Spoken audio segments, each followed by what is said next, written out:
रही खंड के पोखरवा भरल पानी पोखरवा भरल पानी नु ताई पोखरवा नहाली सीता हो बेटी केसिया झलक उठे न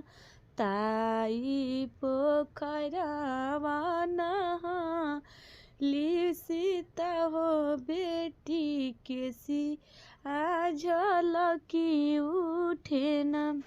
घोड़ावा चढ़ल बैले कौन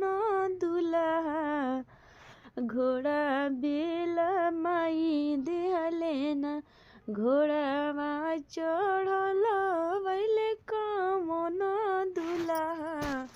पोखरा तर रुकी गईले न पोखरा ओर लगले उता के नजरिया हेराई गईले न पोखरा ओर लगले उता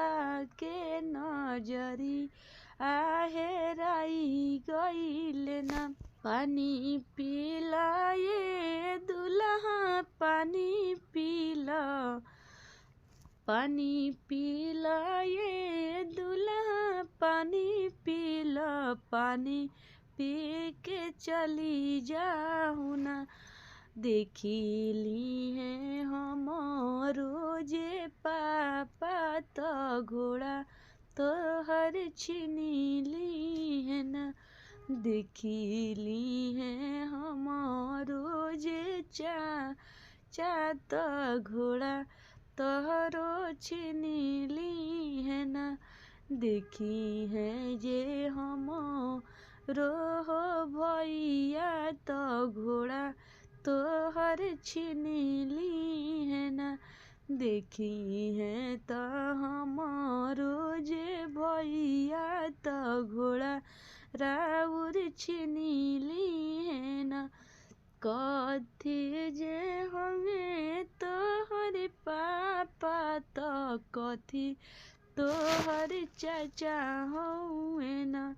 कथी जे हमें तोहर भैया तो घोड़ा हमरो छिनीली है ना